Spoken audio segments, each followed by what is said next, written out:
បាទសូមជម្រាបសួរអ្នកទាំងអស់គ្នាថ្ងៃនេះខ្ញុំមាន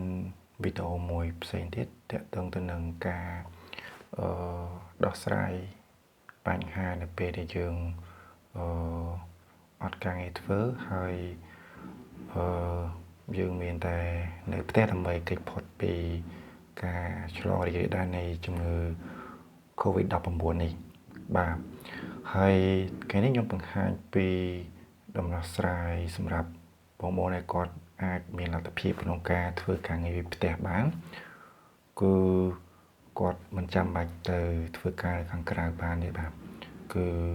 គាត់អាចរកចំណូលពីផ្ទះបានក្នុងអំឡុងពេលនៃការរីករាលដាលនៃជំងឺ COVID-19 នេះដែលតម្រូវឲ្យយើងម្នាក់ជាអ្នកដែលជាពិសេសអ្នកដែលគាត់ត្រូវការប្រាក់ប្រចាំថ្ងៃនោះគឺគាត់មានការលំបាកគឺក្នុងបើមិនទៅធ្វើការគឺវាអត់បានលុយបាទ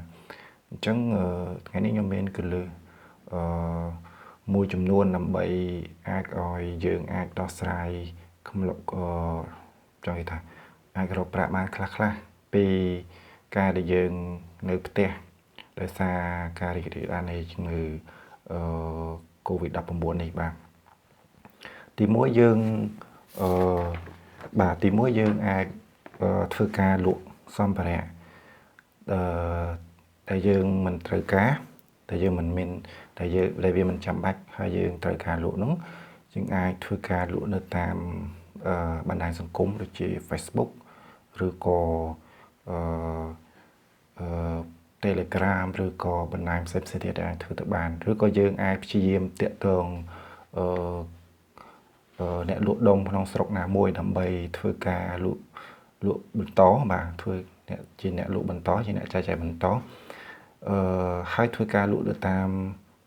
អនឡាញដែរបាទគឺតាមរយៈបណ្ដាញសង្គមដូចគ្នាដែរឬក៏យើងអាចលក់តាំងពីសេវាកម្មឬក៏ជាផលិតផលអាចថាជាទឹកលាងដៃឬក៏ម៉ាស់ឬក៏ទឹកអាល់កុលដែលយើងអាចធ្វើការសុំគេមកចែកចាយលក់បន្តបានហើយយើងមិនចាំបាច់ត្រូវការទៅតាក់ទងជួបផ្ទាល់ជាមួយនឹងអតិថិជននេះបាទគឺយើងអាចតាក់ទងតាមរយៈបណ្ដាញសង្គមហើយដូចជា Facebook ហ្នឹងហើយពេលដែលគេកម្មង់យើងអាចយកទៅឲ្យគេបានប៉ុន្តែពេលដែលយើងយកទៅឲ្យគេហ្នឹងគឺយើងអាចជាយើងការពារខ្លួនយើងដើម្បីកុំឲ្យឆ្លងរីករាលដាលនៃជំងឺនេះបាទហើយទី2យើងអាចចុះឈ្មោះបាទចុះឈ្មោះនៅតាមសម្រាប់គាត់ដែលគាត់មានជំនាញអាចថាជាជំនាញខ្លាំងដែរគឺអាចថាឯកទេសគឺគាត់អាចដូចជាគាត់ខាងជាអ្នកបកប្រែគាត់ជាអ្នកខាងconsultant ឬក៏គាត់ជាអ្នកដែលខាងជំនាញខាង design ឬក៏ការងារវិភាគទិន្នន័យផ្សេងទៀតឬក៏ការងារផ្សេងៗទៀតដែលវាអាចមាននៅតាមwebsite ដូចខ្ញុំបង្ហាញនៅក្នុងវីដេអូនេះគឺមានwebsite freelancer បាទហើយនឹង website Fiverr ហើយនឹង website ធំមួយទៀតរបស់អាមេរិកគឺ Upwork ដែលជាបណ្ដុំការងារធំនៅយើងអាចស្វែងរកការងារហើយយើងអាចធ្វើពីផ្ទះទៅបានដោយមិនចាំបាច់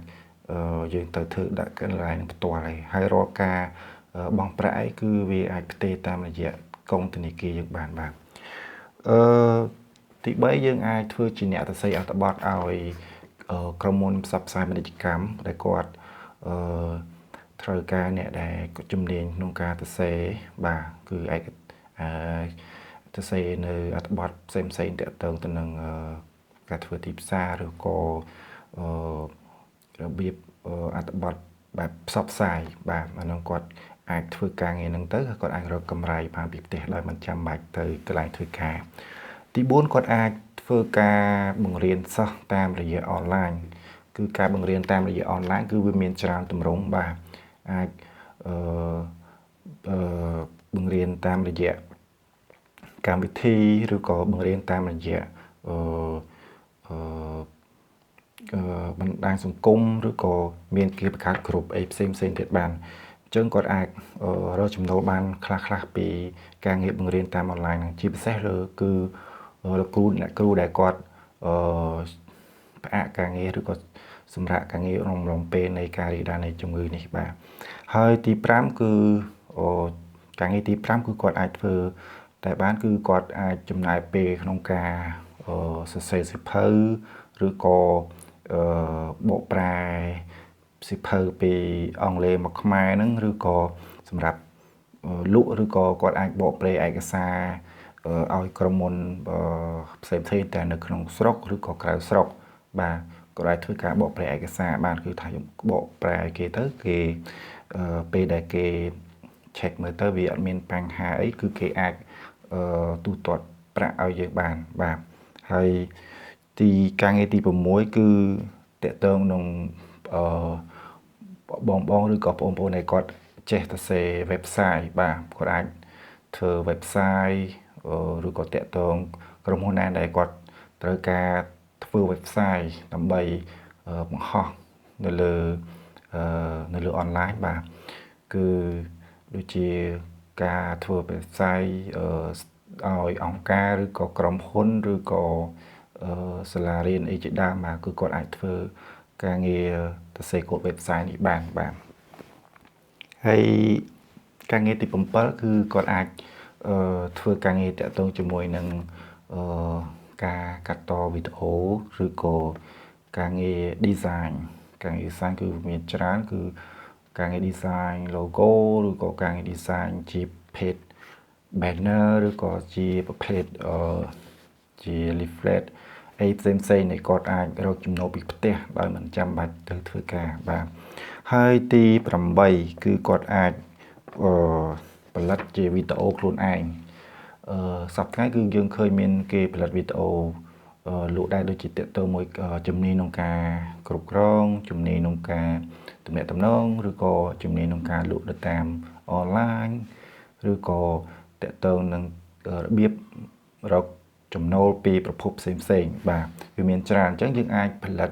ជាវីដេអូបង្រៀននៃខ្លួនឯងមកហើយយើងបង្កើតជាក្រុមឬក៏ជាកញ្ចប់បង្រៀនមួយដើម្បីធ្វើការលក់ក្នុងតម្លៃមួយសមរម្យទៅដល់អ្នកដែលគាត់ចង់ទិញវីដេអូបង្រៀនរបស់យើងបាទហើយការងារទី9ដែលយើងអាចធ្វើដោយខ្លួនឯងដោយមិនចាំបាច់ទៅផ្ទះហ្នឹងគឺការងារទូចហ្នឹងគឺយើងអាចជាបង្កើតជាសួនច្បារបែបលក្ខណៈជាខ្នាតទូចនៅផ្ទះបានដែលយើងអាចដាំជាបន្លែឬក៏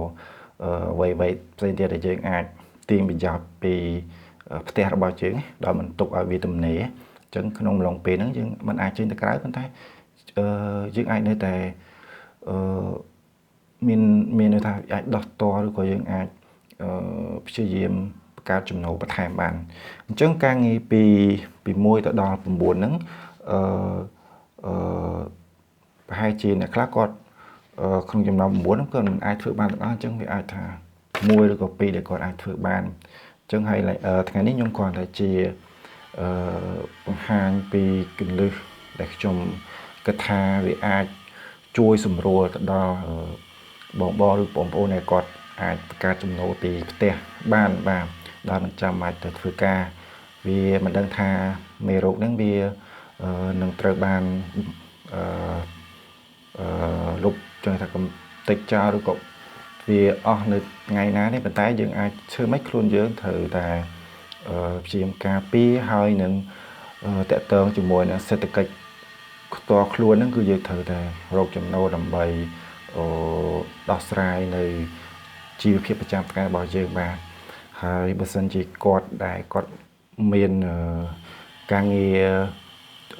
ជាមួយក្រុមហ៊ុនធ្វើពីផ្ទះហ្នឹងវាមិនអីទេបាទគឺចុះសម្រាប់អ្នកដែលគាត់អត់មានការងារធ្វើហ្មងបាទអញ្ចឹងវាជាបញ្ហាធំណាហើយពី1ទៅដល់9ហ្នឹងគឺប្រហែលជាគឺថាខ្ញុំគិតថាបងឬប្អូនចំនួនអាចធ្វើបានព្រោះវាមិនជាអីពិបាកទេជាពិសេសនេះកន្លែងការងារកសិកម្មនៅផ្ទះហ្នឹងគឺយើងអាចដាំដុះអីខ្លួនឯងបានមិនថាផ្ទះល្វែងឬក៏ផ្ទះនៅស្រុកយើងអាចធ្វើបានហើយការងារមួយទៀតហ្នឹងគឺដូចជាការងារនេះផ្នែកលក់ដូរអីហ្នឹងយើង ខ្លះយើងអាចលក់បានតាក់ទងខាងគេអ្នកលក់ដុំទៅអាចតាក់ទងលក់បានហើយខ្ញុំមានតែប៉ុណ្្នឹងឯងសម្រាប់ចែកជូនអ្នកទាំងអស់គ្នាថ្ងៃនេះហើយសង្ឃឹមថាវាជាចំណែកមួយក្នុងការជួយដល់សេដ្ឋកិច្ចផ្ទាល់ខ្លួនរបស់យើងហើយបើសិនជាមាន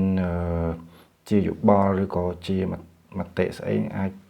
ជួយ comment នៅខាងក្រោមទៅហើយក៏សូមភ្លេចជួយ subscribe ដើម្បីលើកទឹកចិត្តដល់ខ្ញុំក្នុងការផលិតវីដេអូបន្ថែមទៀតបាទសូមអរគុណហើយសូមជម្រាបលាបាទ